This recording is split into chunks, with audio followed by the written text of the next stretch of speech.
and welcome to Amber Energy, the podcast. I'm your host, Amber Jacobs, and I'm excited to share with you another star-studded cast of guests. We'll be speaking with authors, founders, directors, business owners, and our servicemen. Join us as we discuss a wide range of personal and professional livelihood topics, along with some playful banter and ridiculous mic drop one-liners.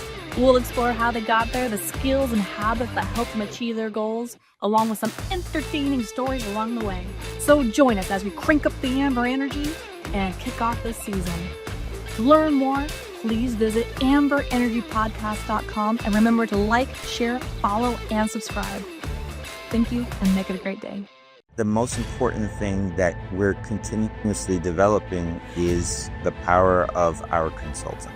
You know, when people come to us, oftentimes we speak with companies that don't know what they're looking for.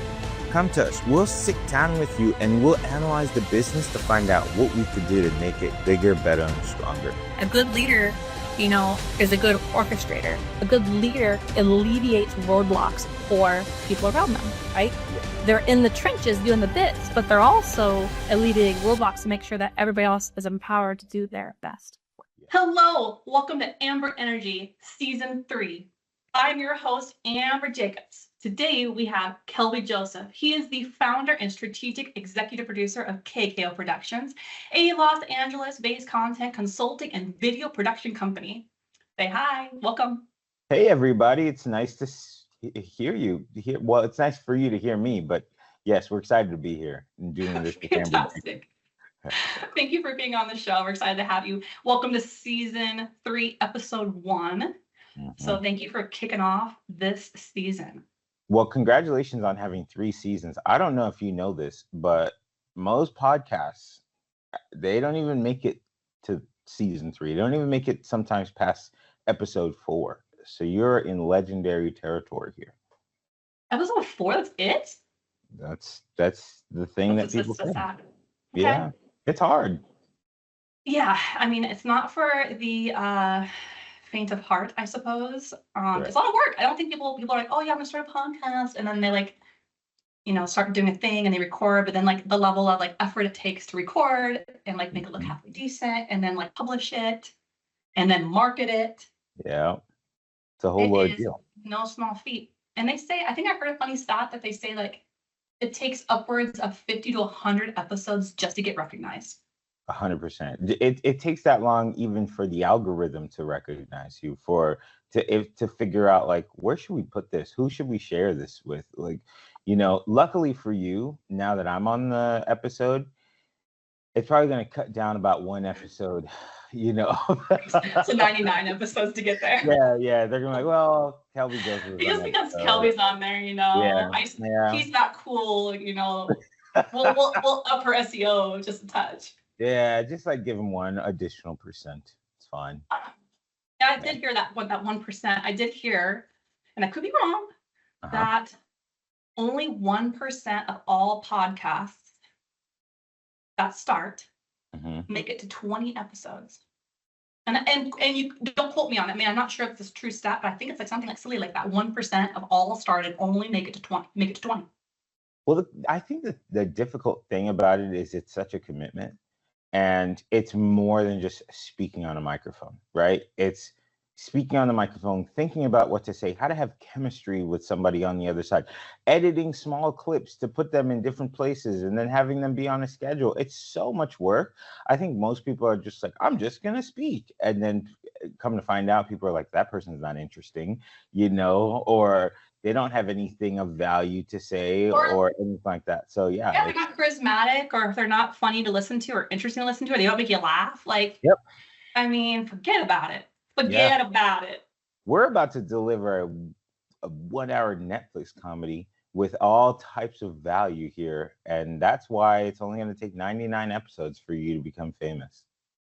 I appreciate that. Thank you very much, Mr. Kelby. Yeah. I'm happy to share my cultural cachet with you. Your cultural cachet. My cultural cachet. Just dust your shoulders off right there for you. Yeah, there you go, sir. There you go, sir. I do what I can.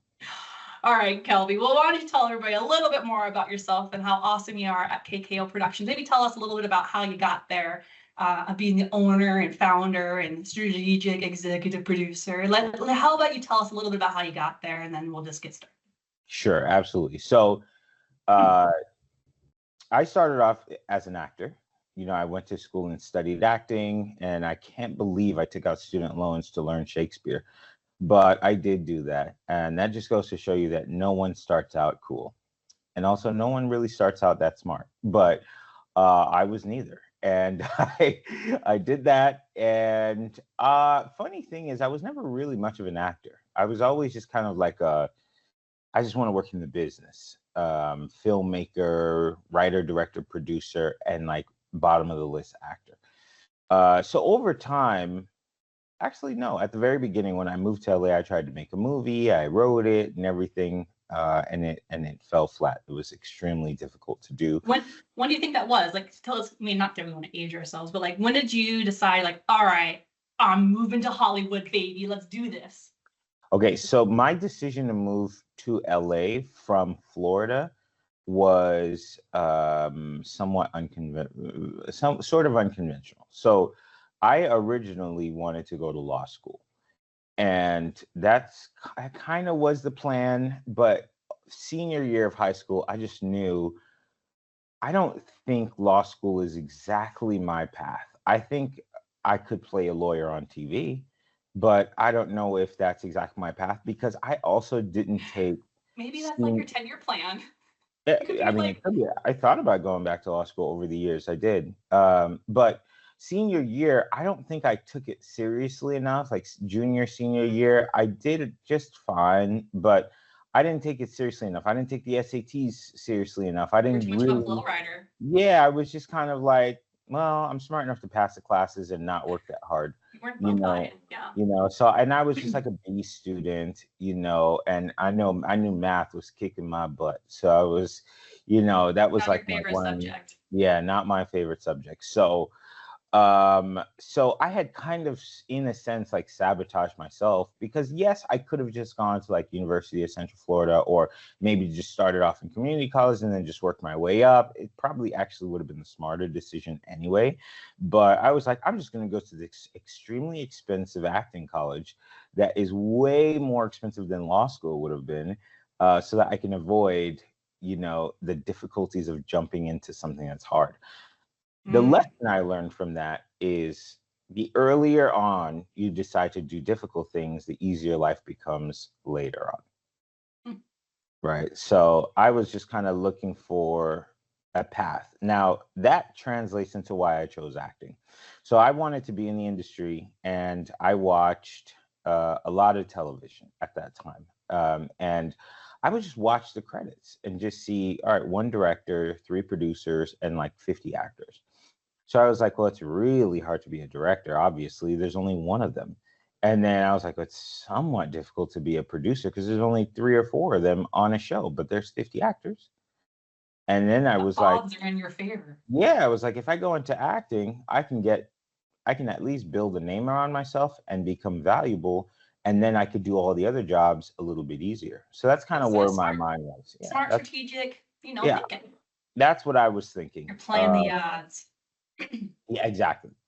So that's why I went to acting school. And it's funny. So you went all the way across the country, like, no mom, no dad. I'm like, I'm going to follow this passion, and we're going to go all the way to California. Well, I went where the industry was. I was like, that's where you gotta go. Yeah, I'm going to go to Hollywood. I'm not doing like, at that time, I didn't want to do, acting on the side or working in the industry on the side in a place where the industry doesn't exist. So I'm going to go to the heart of it, and I'm going to give it my go and do my best. So I come here, and within like a month of me being in LA, I try to make a movie, and I wrote the script. We filmed probably about 3 days, and then the actors dropped, and then everybody dropped, and they were just like, it's too hard.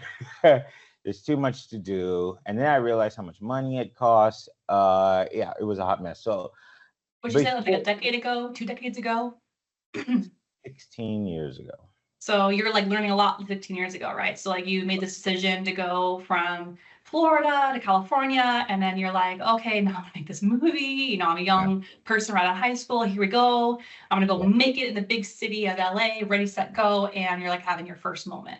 Yeah, it was, but I wasn't discouraged at all. I just was like, okay, this is a learning lesson, and I'm in school studying this thing, and now I know more than what I didn't know. Now I know, okay, it's going to cost this much to do this, it's going to be this and that and blah blah blah. So I was just like, cool. So it actually earned me some knowledge, because over time I just produce for other people, students trying to make short films and things of that nature. Yeah. And they don't know how to put a budget together. They don't know how to do anything. They just are like, what do we do? And I was like, well, I have this experience and I have a failure under my belt. Now I know, how to not fail. So I got more experience from just shooting stuff, and then I ended up doing, before I moved to LA, I was writing plays. So I did a lot of plays, and then I did web series. Remember YouTube at the time was like nothing but web series. Everybody had a web series. So I was doing that. I had multiple web series that we shot at the school, outside of the school, just all types of stuff that was just padding my resume. Did your high school have like, I don't know, I know mine did, but maybe did yours have like, this is, early 2000s, it would have been like a high school video production class where like for example, my high school, we had a video production class, and like they would do like news anchors, and they had like where they did in senior sports varsity, so-and-so did this and so-and-so did that. And today's news, they kind of had like a video production anchor crew. Did your high school perhaps have anything like that? So my elementary school had that. Oh, how interesting. Yeah. So I was in it. And in high school, I can say, so I was in theater, but I never did any shows. I did one show because so we're Seventh-day Adventists, and they had shows on Friday nights. My teacher was like, we do a lot of shows Friday night. And my mom was like, you're not allowed to do any of that stuff. So I would just like help build the sets and everything. And I wasn't allowed to technically act in the actual place. So I was in theater for a few years in high school, but wasn't allowed to do it. I did one show at the very end, senior year, and it was Blue's Clues. It was like very interesting, yeah, because Nickelodeon used our school to test this new Blue's Clues like musical thing, and they had executives come out and everything. I was on Channel 9 there for a hot moment. Wasn't that where it started, or was it on Nickelodeon? No, it was just a live stage play that we had done. Oh, that's super cool. Yeah, and then the Blue's Clues.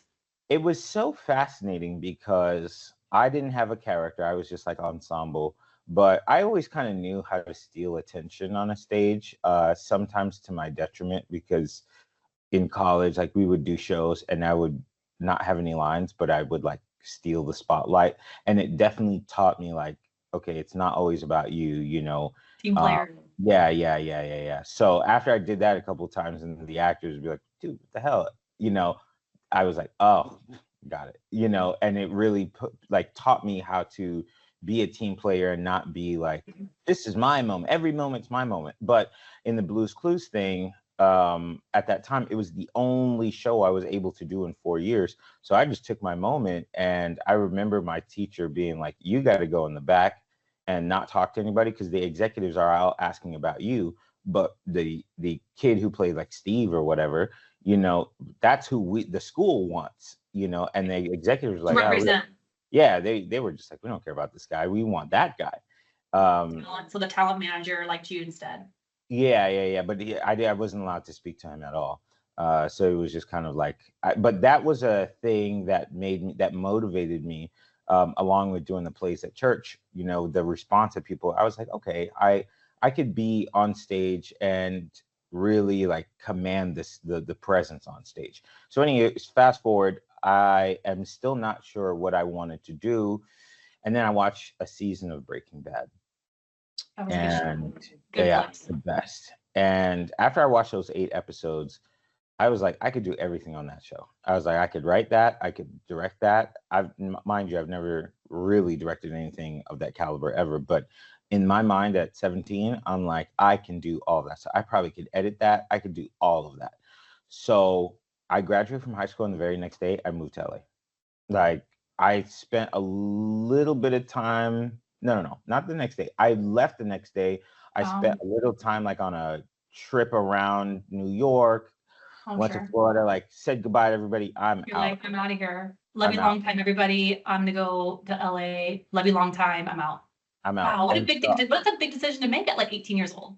Oh yeah, and I got here and didn't have, you know how some people like miss home and miss their family and stuff. I didn't do any of that stuff. You're like so focused. Yeah, I never had any thought about like I'm in a new city, like I need to make friends. Like I miss so and so, miss mom and dad, you know, my best friend, my girlfriend, whatever. You know, you don't like nope, laser focus. Yeah, we got a thing here. Of that. Yeah, as soon as I arrived, I was like, I'm ready to go. That's why in a month, I was like, we got to shoot a movie, we got to do this, we got to do that, and I was I had a plan, like a loose idea. You really did have someone on a plan when you came to LA. What you wanted to do, like you knew precisely what you wanted to do. Yes, and nothing was getting in my way, and I was the most like straightforward. But I also had a plan of like I want to work on my own path. I didn't want to do things the way everybody else was doing it. I didn't want to, you know, I just didn't care about the old way. I wanted to do it my way, and that was it. So yeah, if I never watched that season of Breaking Bad, you would be speaking to a lawyer right now. But you think so? It's like Breaking Bad, that was like circa, I don't know, 2014, 13 maybe. Wait. 2008. No, it wasn't. Is it really that old of a series? Mm-hmm.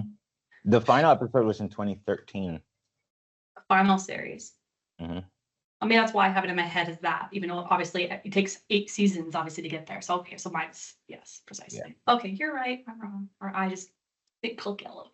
Well, the show got really big after it ended, I would say, because it ended up getting on Netflix and it became the thing that made Netflix. So I think a lot of people think about it as like 2015, 2016, because that's when it really got big. Popular.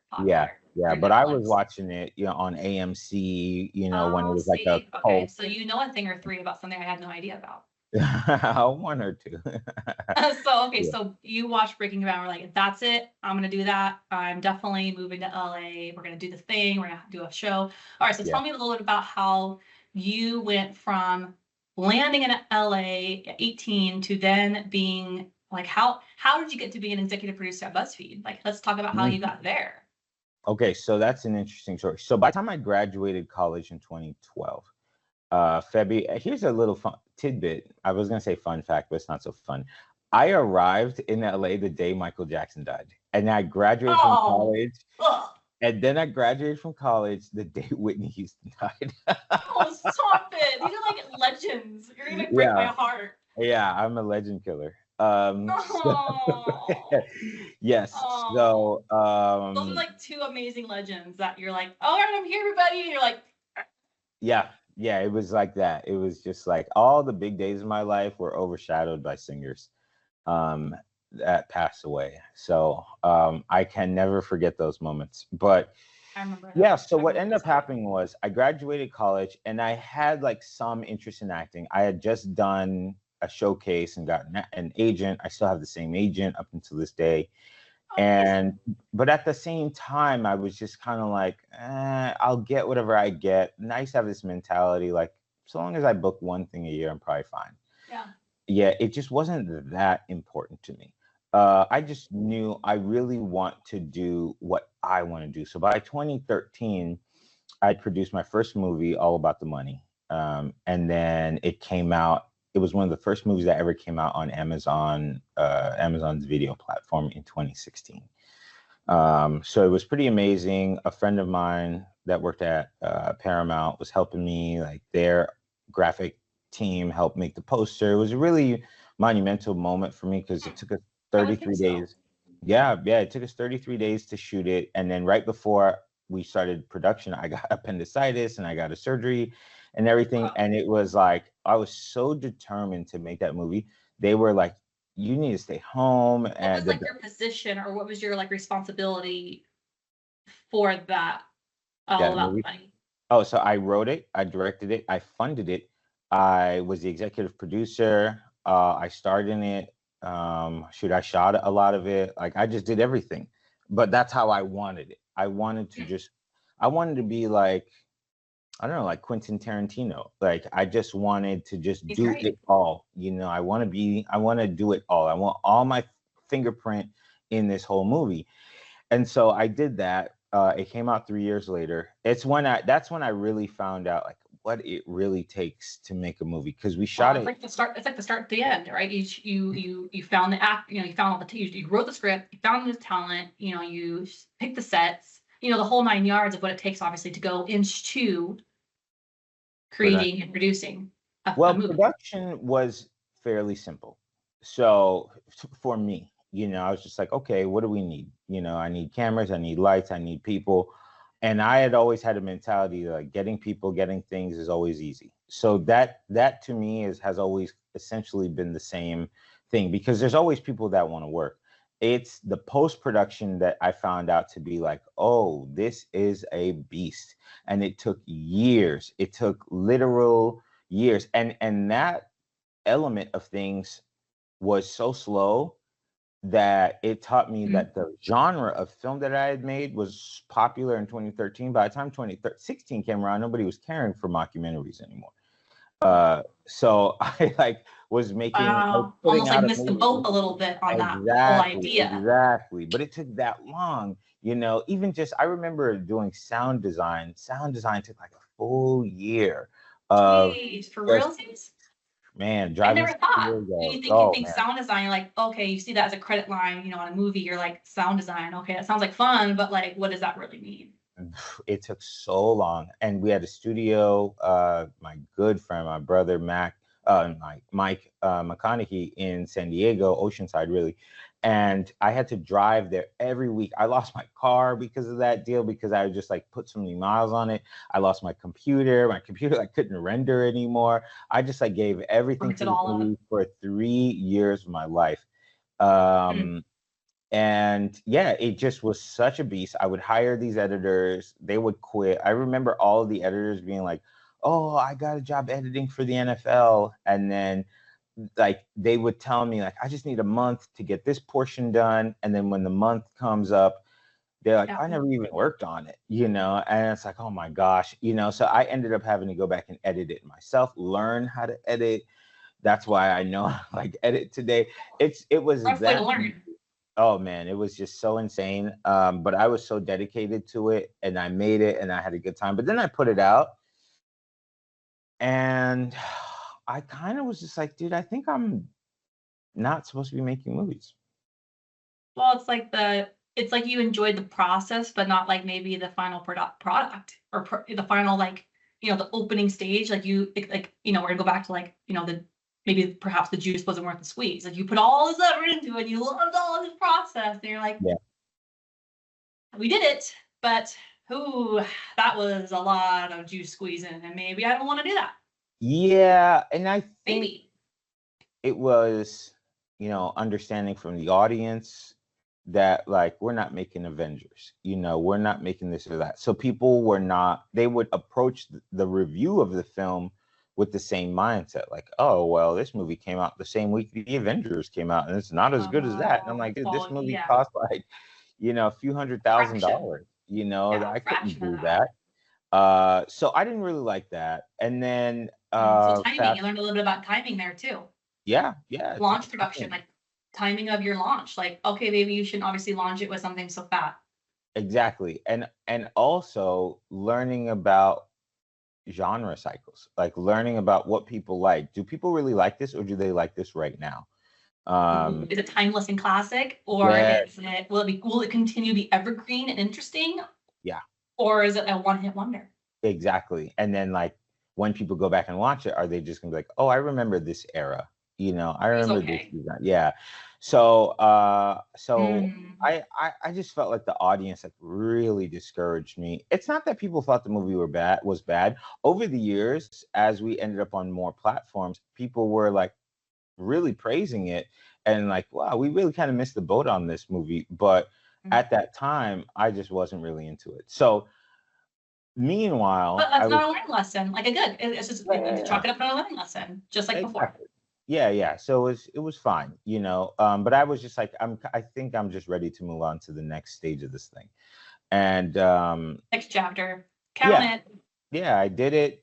Let's do something else. Onward. Okay, so But onward then, from that was 2016. You did a funny thing. You learned a lot of lessons. Okay, now we're like, okay, 2017, new me. Here we go. yeah, 2017 came around, and my friend was like, "You can't leave, man. You can't leave the business."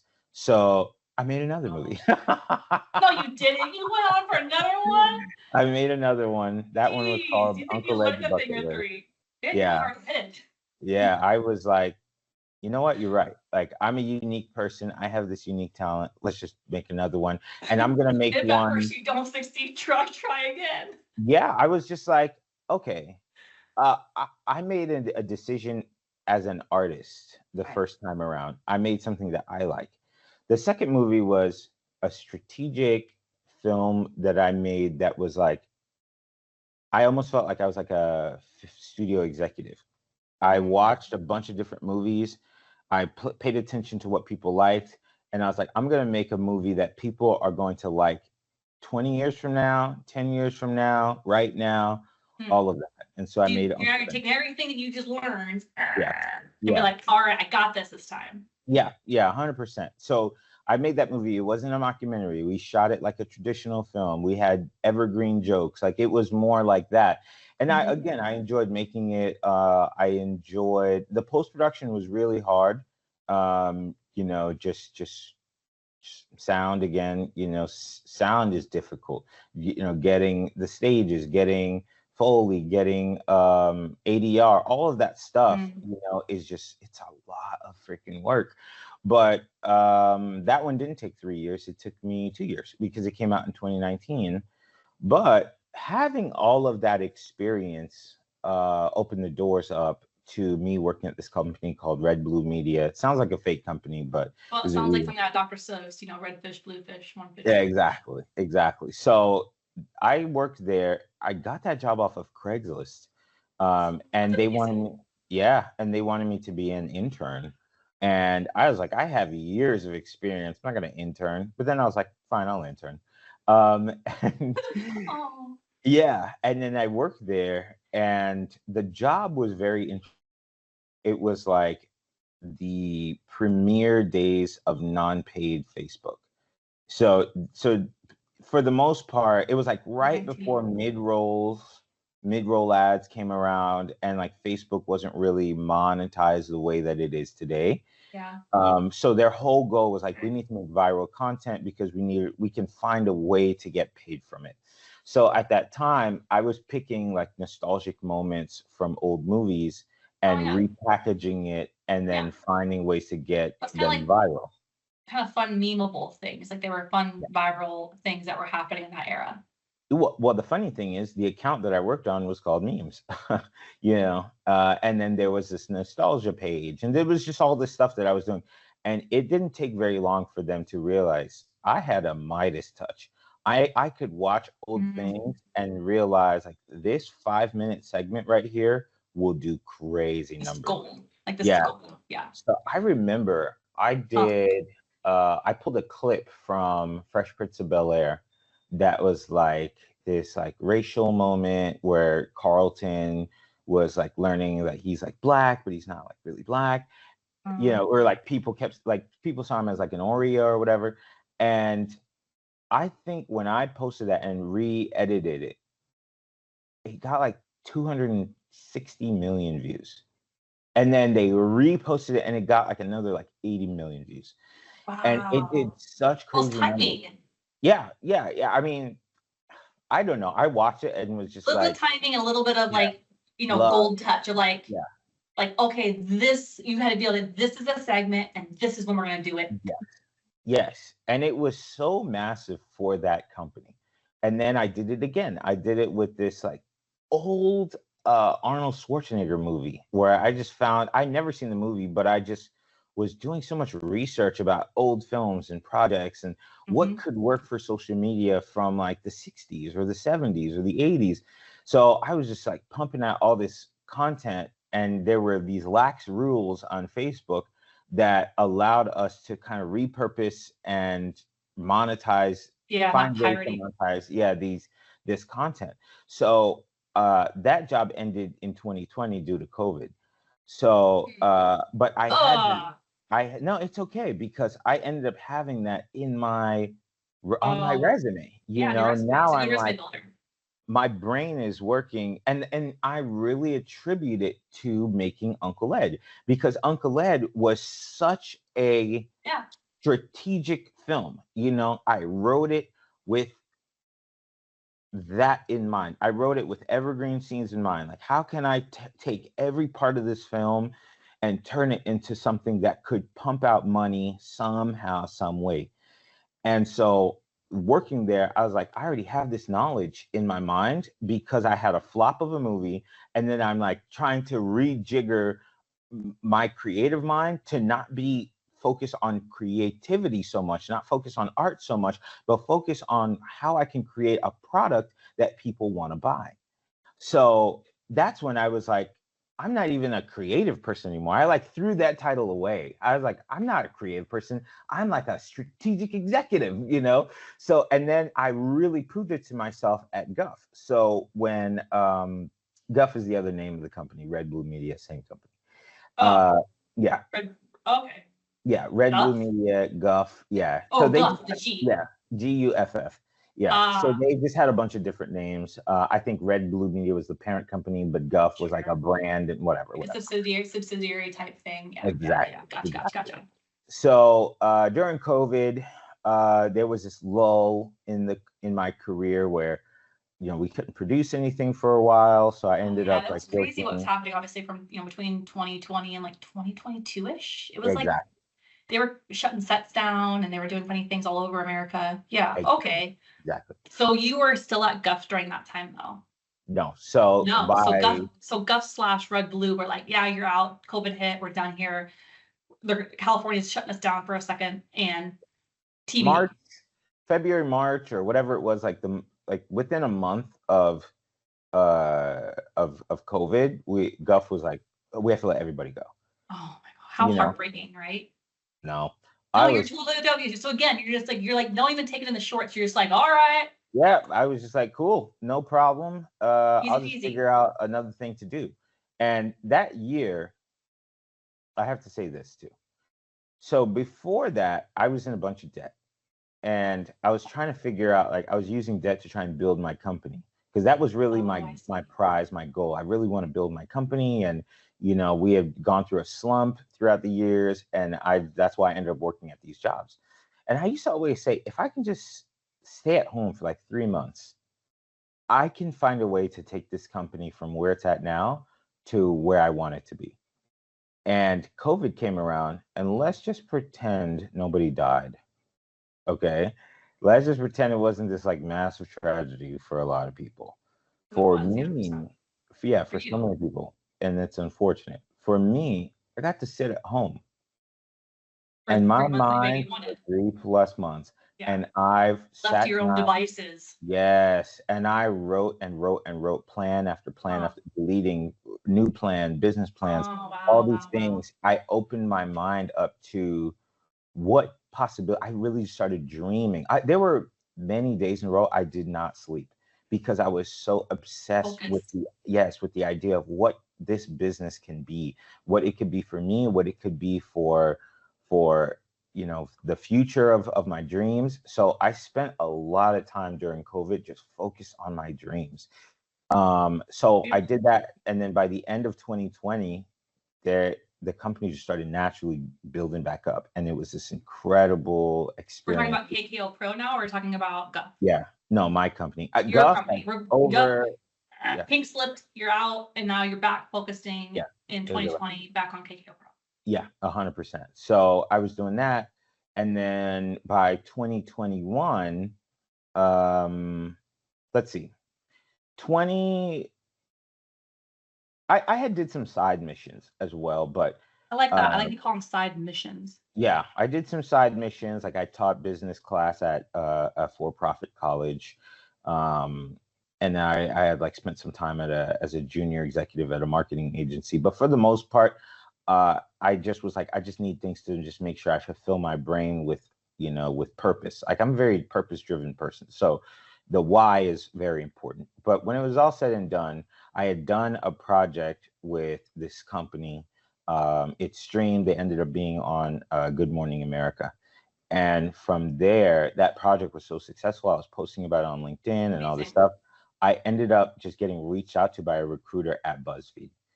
Ah, wonderful. Yes. And the interesting thing about that is that I always sort of applied and tried to find work in the industry. I was like, I'll be a PA. I'll do anything to get a job. And I kept getting rejected. They would hire donkeys and monkeys over me. But that's why I was always like focused on just doing it my way, because I just knew like no one was going to open that door for me. And I was pushing myself to be the worst person at the company just so I can get a shot, and they would not give it to me. But when that project released and we were getting a lot of buzz, I'm not sure if it was that project or just a specific time in my life, but Buzzfeed came through and it was an executive producer role, and it was all about strategy. And I was just like, guess what I'm great at? Strategy. Because I had made that second movie. I thought about it strategically. Then I worked at Guff. I built this thing, like this engine. Yes. And then at the end of 2020, the strategy that I built sitting at home doing writing, like just writing and reading and writing and reading, my mind was so like, how do I take content, video, this, that, and the third, media, and like make it print money? That's everything that I was on. That. So BuzzFeed took a notice of that, and then I got hired there to be their executive producer of affiliate content. I feel like that's no small feat. Man, I appreciate that. It really was a surprise, but then I also felt like, dude, you deserve this because you know how to do this job. And when I tell you, I jumped in and I took advantage of it. Like I got in and I was the one person I felt like in that moment, in that space at BuzzFeed, that got a job that was directly aligned with money and content. Everybody else like got to be creative. And I told him, I was like, I remember meetings at BuzzFeed was like, I'm sorry you're not doing anything more creative. I was like, I don't want to do that. And we're good here. No, like we're good here. Like we have all of the content other people are making the content. We just need to splice this shit together. Yeah, well, no. I mean, like, you know what I mean? Like the content's out there. We just need to before, like, repackage it, repurpose it, and da-da-da-da-da. No. So at BuzzFeed, they gave me a team and we made original content. Ah, that's cool. Yes. So not repurposing. So not what you were doing at Red, Blue, or Guff. Like not repurposing nostalgic bits. No. You are now creating your own content with the team. Yes, correct. I understand now. Yeah. So I was overseeing that, and we were killing it. Like we were really killing it. Viral videos left, right, and center. Amazing. You know, and all of my ideas. It wasn't really just my ideas. Like I opened the floor up to my team. I had a great team. Yeah. You know, it was really, really fantastic. And, you know, and unfortunately, BuzzFeed as a business, you know, didn't do that well. Even though my department, I felt like we were doing fine. It just wasn't enough, you know, for what the greater organization was going through. So when it was all said and done, I ended up switching teams to like a creator team. So I ended up working with creators that were outside of BuzzFeed to make content and to grow the platforms, and so we could have different forms of revenue. And I also like that too, because I was working with these creative people, but we're very strategic on making sure that we're making revenue generating content, which I liked, because I could always go to meetings and be like, this is how much money my stuff made, and I love that. Well, it goes back to data. You know, data is a proof point for creatives. I don't think it really is. Yeah, 100%. You know, so it was database, data-driven content creation. And something I left out, I had gone back to school in 2018. 2017, I graduated in 2020, but I finished the program in 2019. I did an online MBA. And that also like totally opened my mind up to— Amazing. That's well done. Yeah, thank you so much. You know, I mean, to do that on a side hustle, like we're gonna go back to like hustling. Like you got your main bits, you got your fingers in these many pots and holes and sticks and lots of fires, or fingers and lots of pies, whichever you prefer, fires or pies. Anyhow, all these fingers and pies, and like, oh, by the way, I'm just gonna throw an online MBA while I'm at it. That's Yeah, cool. I did that, Like, and I loved it. I loved it. see, okay. Yeah. So you're doing that while you're also like producing a movie, like a couple of them. Like you produce, like you said, Uncle Ed, and before that one you produce All About the Money. So you're doing like the MBA on the side while you're Yeah. doing that bit. Yeah, Like it's just on cool. the Like side. I'm just Kelby Joseph. It's fine. Like I got all of that. If I tell you really what I was experiencing at that time, you would, man, yeah, there was so much going on.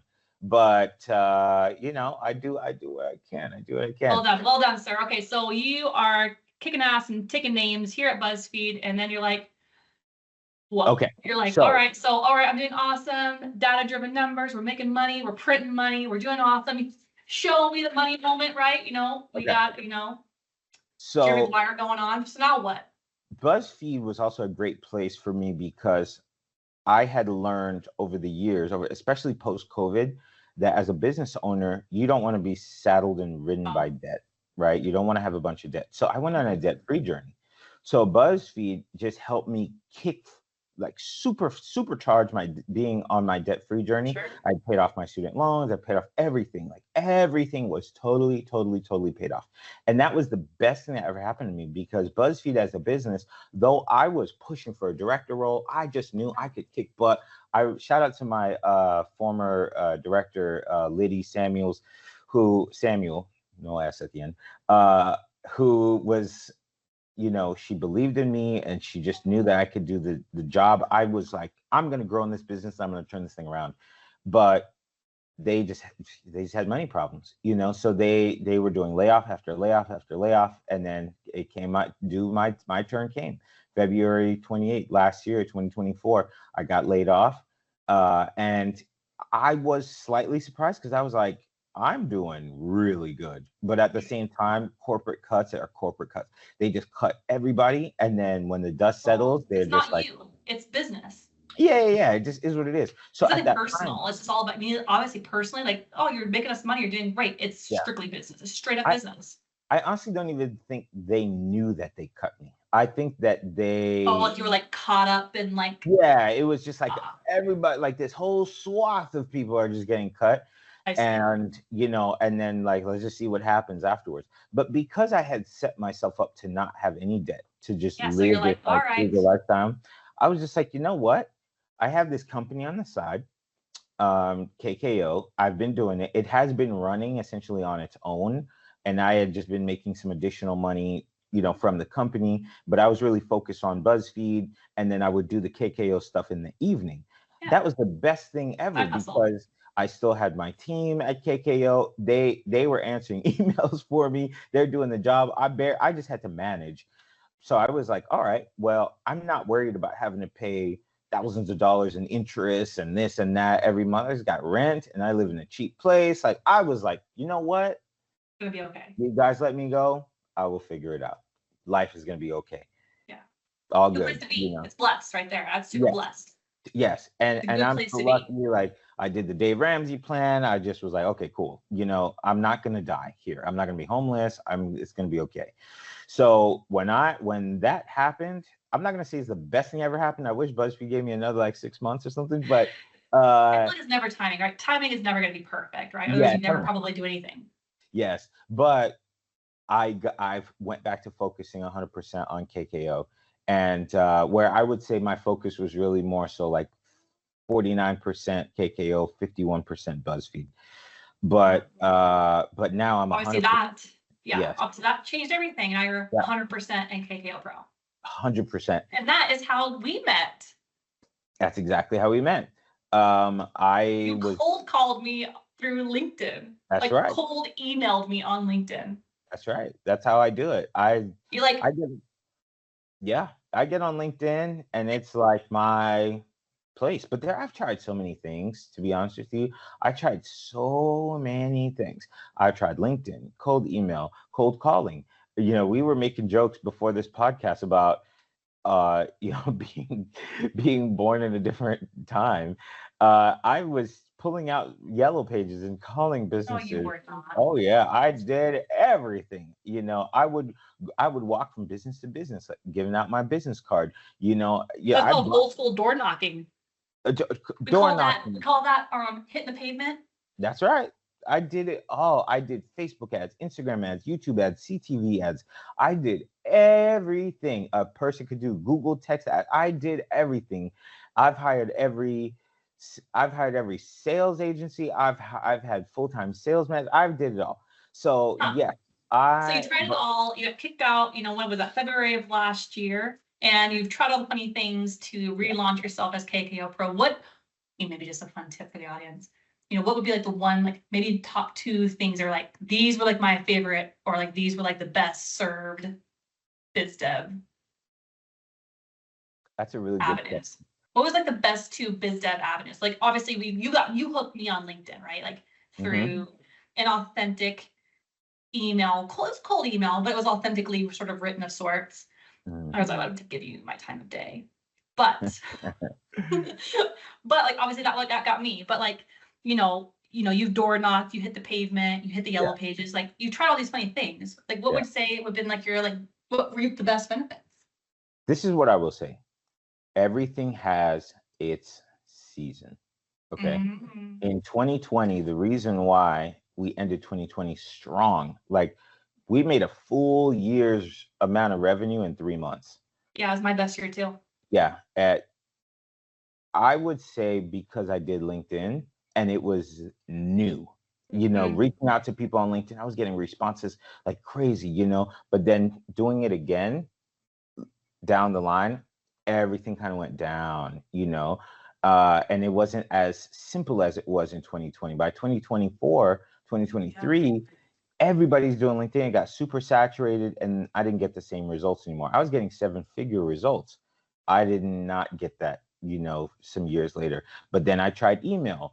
Email gave me high 6-figure results. And then after that, Google and YouTube, Google and Yahoo and all the companies, they're like, oh, you can't use our platform for that anymore. So it went from like making a lot of money to like not making a lot of money. Then I did Facebook ads. Facebook ads brings in a ton of leads. Leads. Yes, so many leads, but are they quality? Are they the ones that you want? Some people are happy with that because they're like, okay, it keeps my calendar full. Yeah, but it's not quality. That stinks. It's a lot of like non-warm. It's like super cold or maybe an ish.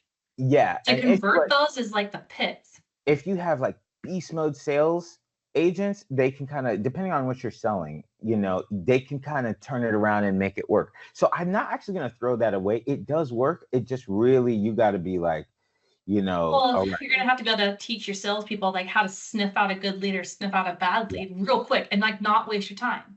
Totally. So that's what that was. So I will say from my experience, in the height of their season, LinkedIn, a lot of money made. Cold email, a lot of money made. But then when they fall off, they're saturated, right? So there's lots of saturation in those now. So the best thing I would tell people is find what's hot in the moment, whether it's ads, whether it's cold outreach, whether it's blah, blah, blah. Whatever you're doing, just do a great job. The reason why I tell you that is because there's no client like a referral. If you get a referral client, number one, it's free. The cost of acquiring that client is $0.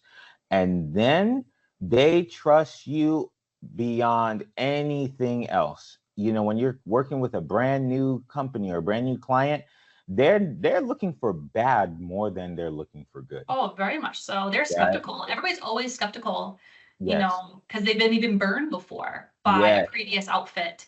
And so now you got to come in and like make up the difference on a previous outfit, razzle dazzle them, come in clutch, do a couple of funny things, to like get them to convert me, like, oh, okay, I hired the right outfit this time, or whatever, because I've been hosed in the past. Yes, you have to do. It's a mountain you have to climb. But if you get a referral, holy cow, that referral is like, here's the money, hands up in the air, do whatever you want. And then, and then you do it, and they're just like happy. Everybody's happy. So whatever tool you use to get new clients, whatever you can do, number one, retain those clients.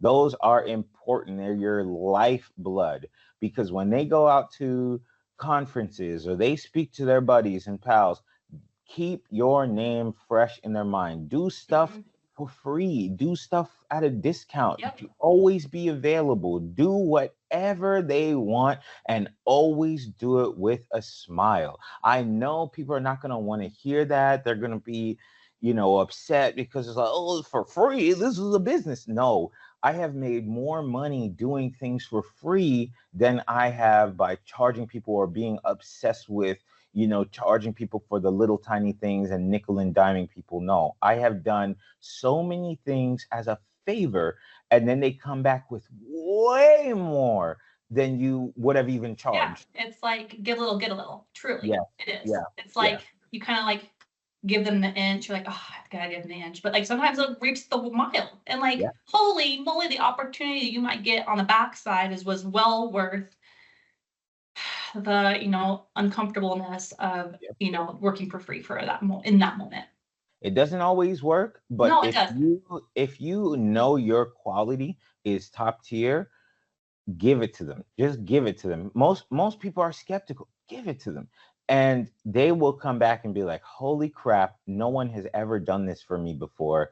Okay, let's get to work. And they'll open those purse strings, and they'll open it for a long time. In fact, their company, especially if you're dealing with like directors, if they're not VPs or anything like that, you're dealing with somebody who's like almost at the top, they're going to go to bat for you and be like, no, we need to give them double the money, or we need to give them more projects. And their VP will be like, who is this company that you're always fighting for? And they will become a fan of yours. So that's really what opened the doors up for me, just losing money for a while. But after a bit, it's like, okay, all right, this was worth it. Yeah, it's hard, to do that. The juice sometimes is worth the squeeze when you put it into yourself, right? Like, like for example, yourself, right? So you spent the last, 16 years, hard knock life, putting yourself through college, putting yourself through an MBA, writing a couple of films that maybe flopped in some ways, but were successful learning experience in other ways. But you had this side hustle. KKO Pro has always been on the side, even though you were like working for, Red Blue, or maybe you're working for Guff, and then you're working for Buzzfeed. And then, so you're working for all these outfits, not the whole time, but you still had this like side hustles, and like working it the whole time. And so it's different when obviously, as working for other people, you're at their whim. You're working for somebody else, and maybe you get that pink slip and maybe you don't, but you don't get to have a conversation at the table. And you might get that pink slip someday. And then, but when obviously you do it for yourself, well, it's a lot more beautiful, right? You were hustling for yourself. You're hustling for your future. You're hustling for your paycheck. It has a different meaning because it's your name on the door. It's your name on as the owner or the executive, producer. It means more when it's your name on the door, and you put more value and clout into that, and it matters more. And so you work harder for that. And there's something about building your own empire. God, I just right here, like you got to do it. And it's like, I feel like entrepreneurs discover at some point that they are an entrepreneur. I don't think intrinsically, not always. I'll see for myself. I didn't know, for example, I was an entrepreneur. And then you sort of discover after being in the business for like 5, 6, 7 years, they're like, there's something more to me. Like, I'm not going to be a cog in this wheel. Like, I think I have interest in biz dev. How do we get that contract? How do we get that client? What's the retainer? What's this accounts payable? Or, you kind of get curious about all parts of the business than just your cog in the wheel as a designer in my case, or like a video producer in your case, or a script writer, right? And so, you start out in acting, and you learn about other parts of the jobs on the set, and like, I think I got this thing that I have, this drive to go do it for myself. And we'll get this business license and go do it for myself, right? So I think that's why, obviously I connected with you, instantly last February, because we have a lot in common, and I like you. I'm going to tell you something too that I think a lot of entrepreneurs are not going to tell you, because there's this incredible amount of pride that comes from you, like doing it on your own. I don't have a boss, blah, blah, blah. But you know what? That's not important to me. I want to simply be the best. When I worked at Buzzfeed, I had clear obsessions with being great.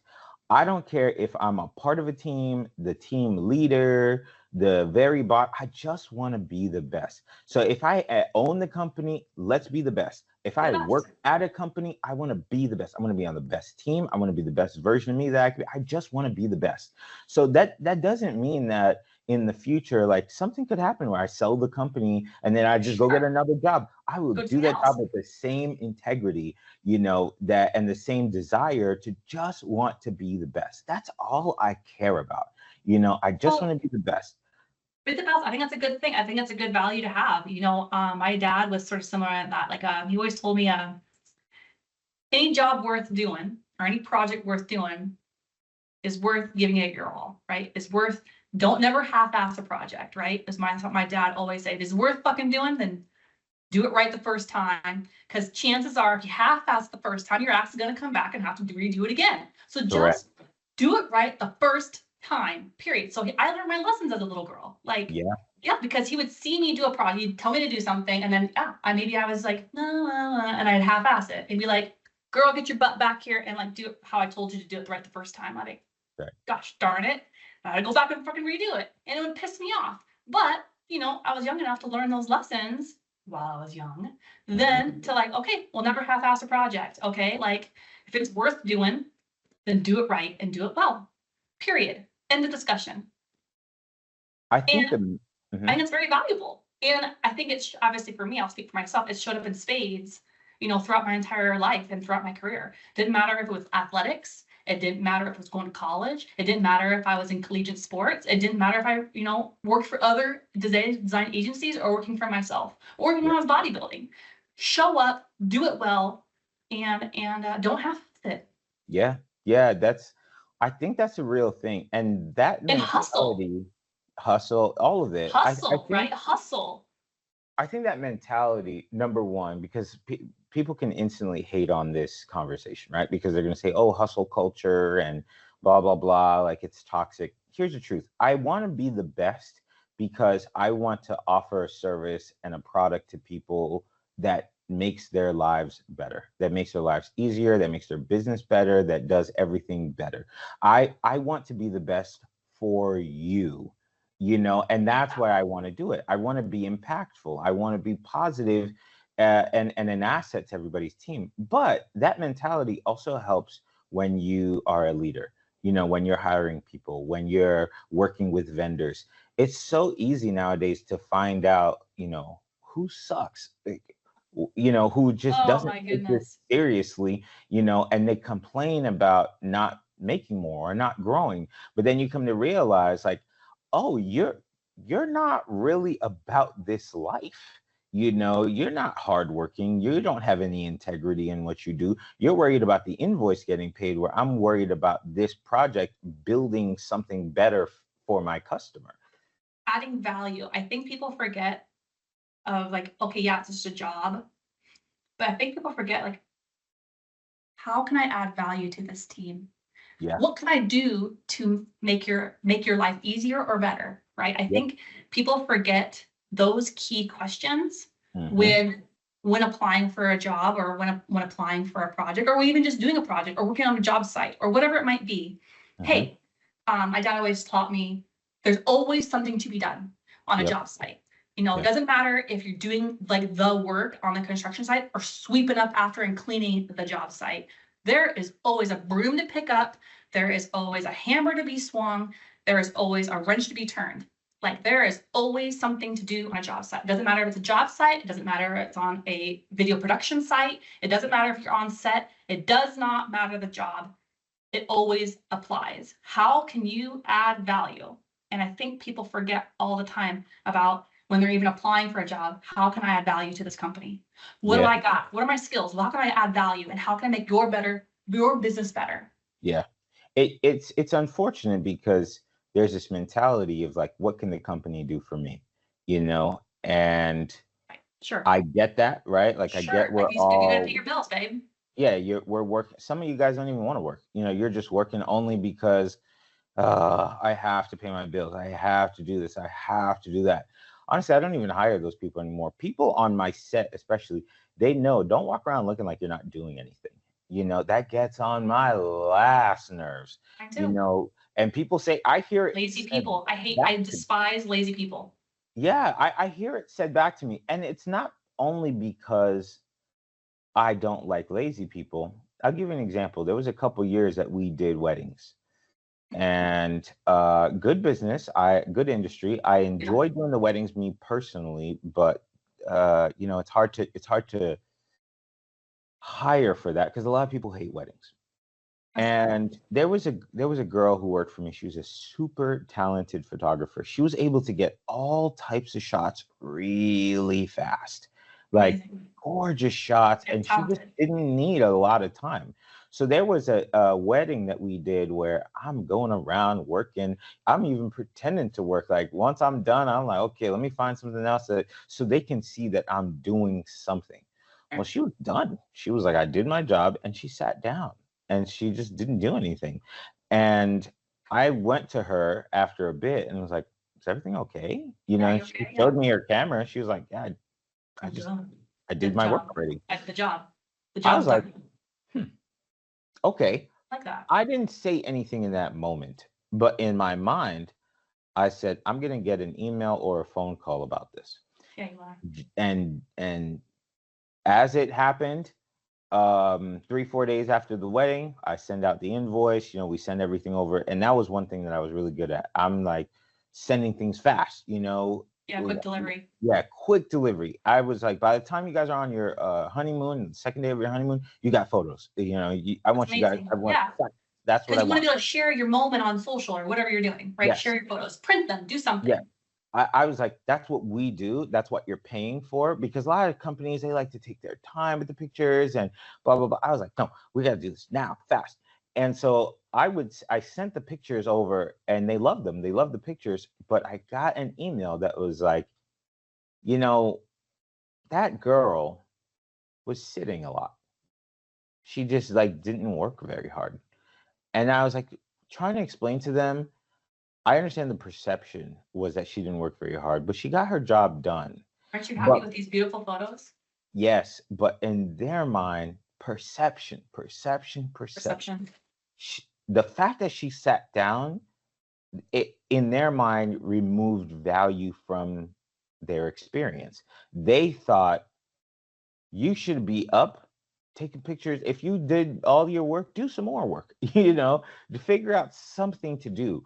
And that's what taught me about perception. When people perceive that you are not putting their interests ahead of yours, True. they get this idea. And then now everything is negative, you know, because we gave these beautiful pictures. The groom is like, great, love this. But the bride was like, yeah, but she didn't work that hard. Well, she's thinking like, oh, imagine what else I could have gotten for the same price. Right. Yes. So she at a bride, she's going like, well, I love what I got, but if only I felt like if she had worked harder, if she had actually run her feet more, could I have Yes. gotten more photos and better photos? Yes. And also maybe she missed a couple of moments Yes. that maybe I wanted, and like I'm not feeling like I'm getting all of what I paid for. Yes. And that's the unfortunate part, because someone is going to watch this and go, well, she did her job, right? Yes, she did her Good job. job. But when you're paying $12,000 to get your wedding photos taken, you have a perception in your mind that these guys are going to just be on it. You know, The cream of the crop. they're just going to be the best. Even if we don't use those pictures, they got everything. They captured went every above. moment. Yes, they went above and beyond. And when they see that you're sitting for an hour or you're sitting for 45 minutes, I knew it, but I was like, I don't want to be the person that have to say, do more to somebody who did what they were supposed to do. But in that moment, I learned the lesson of being like, okay, if I'm paying you top dollar, I think she made several thousands of dollars just working that day. Even if it's not for me, for the client, It's my brand. Well, you're right. Okay. Be perceived as someone who brings enormous value, more than what they expect. Well, what it was your reputation. What it Yeah. was the perception of your reputation, your brand. Yeah. And even though if she wasn't like flying your flag per se, because she was her own subcontractor, Hmm. but she was flying the KKO brand Yeah. because she was there that day, white gloved under your name and your business. And that's Exactly. why it hit home. Yeah. Exactly. Exactly. So nowadays, I really push that on set. I'm the laziest person on set because everybody around me is just walking around doing things. Sometimes I'm like, "What are you guys doing?" And I'm like, "You know what? Go ahead." While you're orchestrating. And that's, I think it goes back to your conversation about leadership, right? A good leader, is a good orchestrator. A good leader alleviates roadblocks for people around them, right? Yeah. They're in the trenches doing the bits, but they're also alleviating roadblocks to make sure that everybody else is empowered to do their best. Yeah. Exactly. That's in my opinion. I don't know what your definition of a leader, but that is some of the definitions or some of the words that you describe a good leader, right? Yeah. Yeah. And not to say I don't do anything on set because obviously I don't want No, to be you're like orchestrating. right this dictator, but I just have a lot of peace because I know that my team is handling things and they're not leaning on me to like have to be like, okay, go do this now, go do that. Like, It's called delegating. yeah, exactly. It's So a you've delegated very up the roles. They are there. You've hired the best people for those roles. yep, They know what they're supposed to be doing. And because you've hired them to do a job and they know what your expectations are of being on set, right? correct. So I think as a leader, you set those clear expectations, Yeah, those clear exactly. rules and guidelines that this is what I want my set to be ran. This is how we're going to do it. You guys know all your jobs. I don't need to micromanage you. You know your jobs, and my job is to orchestrate and make sure all of y'all are doing what you need to do on set so that way we can produce a kick-ass video. Exactly. I Exactly. mean, That's what I that's do. what you're doing. Yeah. Right. So Mhm. that's how you do KKO Pro. Like you're just up there, like you're like, orchestrating, you're like a conductor, you're orchestrating, you're puppeteering, you're Yep. doing, pulling all the strings Yep. to ensure that your customers, your clients have precisely what they've ordered and purchased. Exactly. Exactly. A So well orchestrated, well-oiled machine that produces stellar content, stellar videos for their brand and their companies, right? That's what KKO Pro does. Yeah. 100%. That is exactly what we do. And I can actually take it in a bit further. We work with companies beyond the single brand video and the content. We work with a lot of companies that need that strategic element that come Yeah. in Yeah. like, what can we do from the internal all the way to the external? We've Mhm. produced training content. We've produced all types of HR related videos. There's things that we've produced that teach people how to choose the right health insurance. All these different types of content. Our business helps businesses grow from the inside out. It helps align teams internally and it helps to align customers with the company externally. So we come in with a brain. That's what we're good at. We have a brain that works and we can analyze what your needs are and what you're going to need to build your business to where you want it to be. And additionally, make some cool videos. Yeah, I think that, that's that next level stuff. So I'm going to go quickly into this slight segue, but we'll come back to it eventually. So like, for example, right, like AI is coming, whether we like it or not. Mhm. And it's coming in hot. Yeah. And, content creators like myself, like you, like many others, I'm having to probably pivot a touch into more of obviously the consulting, my brain, right? Like, how does my brain work? How does your brain work? Mhm. Like things that, I is a service of Amber Design, maybe perhaps will be changed in the future because AI is coming in hot and I won't be able to compete with that. Mhm. Perhaps that's a similar story with you. But all that to say is that I'm gonna have to pivot into more of a consulting, strategic branding and marketing, visual design way, because Mhm. you're gonna be able to hire AI, the computer, to do the production work or do the cheap work or do the whatever work in Yeah. time. And I better flip and pivot to something different. Why are they gonna hire Amber Design? My brain, the way my brain thinks, the way my creativeness thinks, because Mhm. that's why they're gonna hire Amber Design and continue to pay me the money that I want to get paid, because they can go hire $2 Chuck Fiverr or $2 Chuck so-and-so off of wherever to design them a logo or a branding or a website or whatever, or hire the computer to do it here real hot and quick because that's what they're going to do. Yeah. It's cheaper, you know? And so why are they going to hire a design? Well, they're going to hire a design. Well, first off, maybe I like you. Second off, well, she's got cool fucking shit in her brain. And that's why we're going to hire her, because she's got shit that the computer can't come up with. Mm-hmm. Probably similarly, you know, why are they going to hire KKO Pro, right? They're going to hire you because, well, you're good, one, likable enough to work with. And then two, your brain, how you think differently, right? A little bit of strategic, a little bit of, you know, how your brain thinks about how and aligning those perceptions, you know, aligning those companies internally and externally to make them go viral, make them business, or make them money, right? Help me help you. And when you succeed, I succeed. And that's sort of the level of my business as well. When my clients are successful, I'm successful. When they're happy, I'm happy. Because at the end of the day, that's really what it's all about. Period. So this is what I would say. Comes back to people. Yeah, well, 100%. And I've said that so many times too. Like it's people. Everything is people driven. But this is what I would say about AI, because I had more fear around it, and then it's less now. This is what I would say. Number one,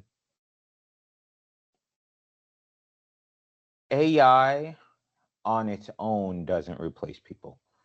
The most effective users of AI will replace other people, right? But I think if you embrace it, I was just going to say that.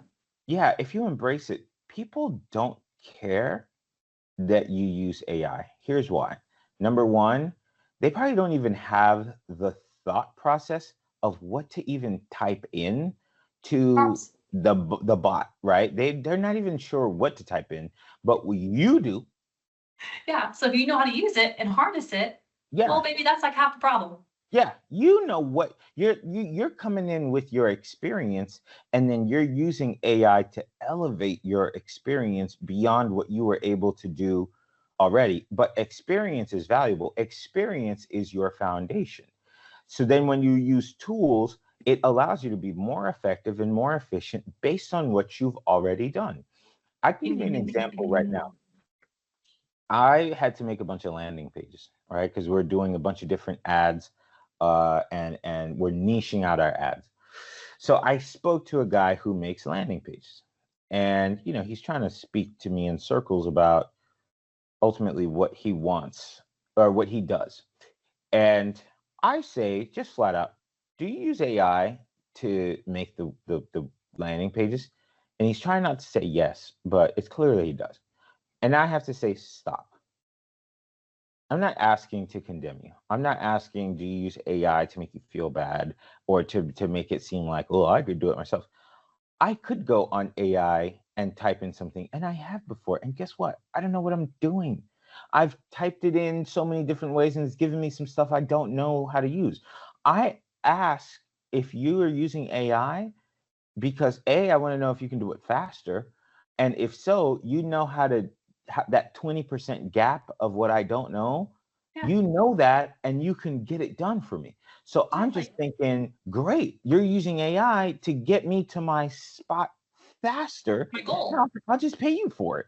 And he was like, you would pay me to use AI? Yes. Because I don't want to do it. I don't even know how to do it. I don't want to do it.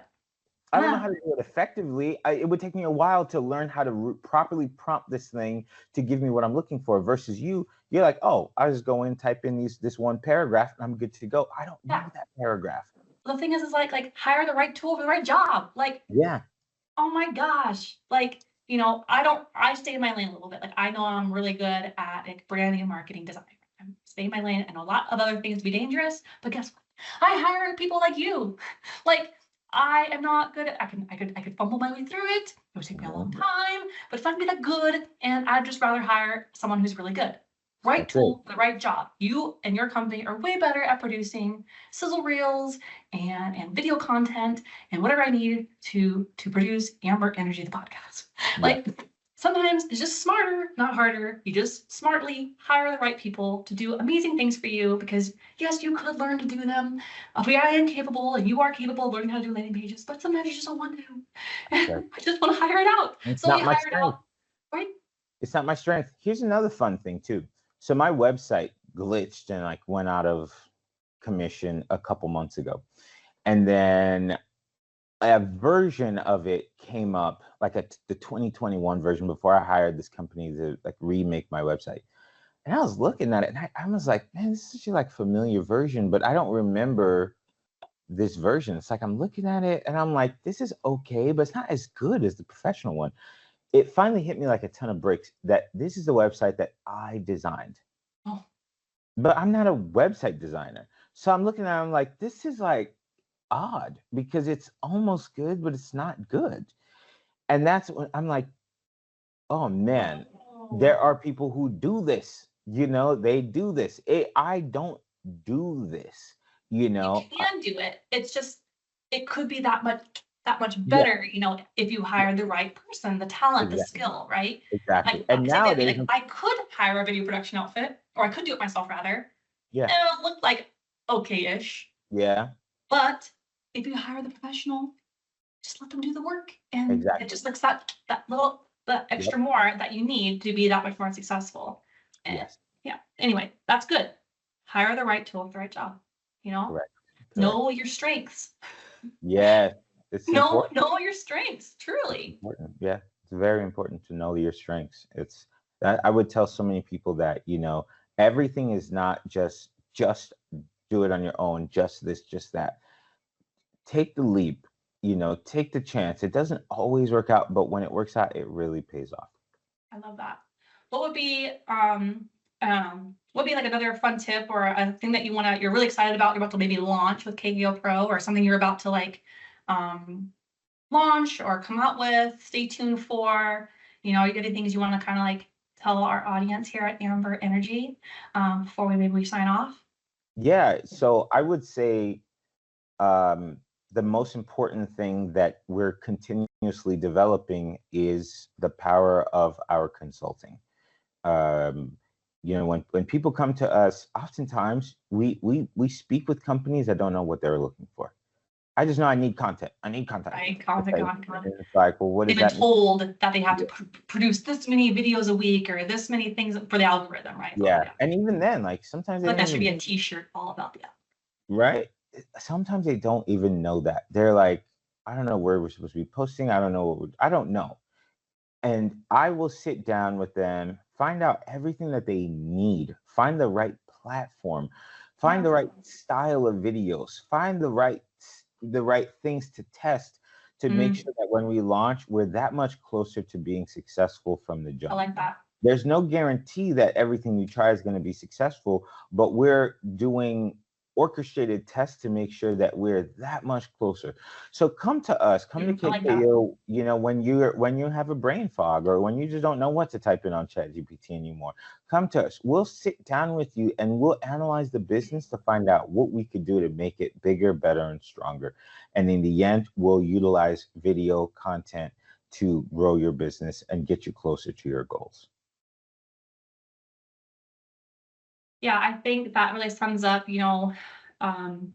bigger, better, stronger. I think that's, some of the reasons that obviously I hired you to help me with my podcast. I really enjoyed our conversation, when we met last February, March-ish, I want to say. And I really enjoyed our conversation. I really enjoy our synergy and our energy together. We have way too much fun on a phone call. But that's good. I like that. That's why I choose my vendors wisely. I don't, at the end of the day, it's like, who do you want to pick up the phone call and talk to, right? Like, do I actually want to get on the phone and talk to this person? Or do I'm like, oh my God. So that's when you have the right vendors. That's when you have the right partners. That's when you have the right customers or clients even. That's right. Do I actually enjoy getting on the phone and talking with them about X, Y, and Z business problem or not problem? Maybe it's a fun thing, right? So that's one reason that I decided to hire you guys was I actually enjoy our conversations. That's like first and foremost. Are you likable, right? So being likable is a big part of business. And then obviously you have to have a good enough portfolio to back up your chops. Actions speak louder than words. And so you got to back it up, right? So you obviously your resume and your portfolio backed up what you said in your cold email. And then finally, all right, prove it, baby. Well, Yeah. and thank goodness you proved it, because I would have fired you. And that's how I speak to my people too. Like, good thing you came through in some spades, because if I didn't enjoy the KKO Pro experience, I wouldn't have continued to work with you. I would have fired you on the spot. I would have found another outfit that could do it better. And all of that. Obviously, we did a really successful season 2 together, and here we are going to launch season 3 together, which is super exciting. I'm really excited to start season 3, and I couldn't be more grateful and thankful to have you as episode 1 of season 3 for me.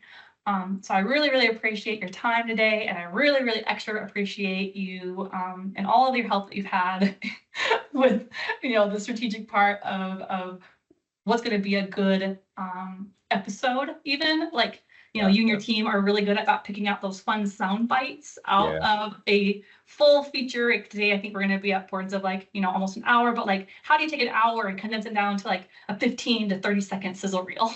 Right. So like you and your team have been so amazing at being able to condense what we said in a 30-minute conversation to like a 30 seconds. And then like, okay, now we're going to launch a funny thing, and it does its thing, right? So I really appreciate everything you did for season 2, and I really honestly excited and forward to what we can do with season 3. Right. So thank you very much, Kelby. I really appreciate you. Amber, I have one idea for you. What? I think the world needs to know the Amber Jacobs story, and you're not going to be able to do that as the host of the show. So I'm going to audition to be the one-time host of your podcast so I can interview you. Oh, well, that could be fun. We'll do Turnabout is Fair Play. Yeah. All right. Well, we could schedule such a fun thing. Okay. I don't know when we're going to do it, but we could do it. We'll figure it out. Maybe it could be like the bookend. You could be like, the first one and the last one of season 3. We can bookend it. Exactly. I'm open for it, whatever it is. I'm not even going to send you a contract. My agent's not going to hear anything about it. Oh my gosh, your talent manager. Oh my goodness. Do I have to clear this with your talent manager and pay you? Are you part of the union? I am actually, and I do have a union. But don't worry, it's value. I'm providing value. Providing value. It's that little bit of the juice might be worth the squeeze. Yeah, that's right. That's right. Well, thank you very much, Kelby. I appreciate that. I look forward to having that conversation. Anyhow, I really appreciate your time today, and let's see what we can do with this season 3. Let's make some magic. And I appreciate you. Have a wonderful day. Thank you, everybody, for tuning in to Amber Energy, the podcast. And make sure to remember to like, share, subscribe, whatever the funny things you have to do to get this thing rolling. But I really thank you, everybody. And I look forward to an awesome season 3. Stay tuned. And I'll catch you soon. Cheers. Bye, everybody. Ridiculous one drop skills and the skills that took that are sure to dang it, that was so good. It's getting worse.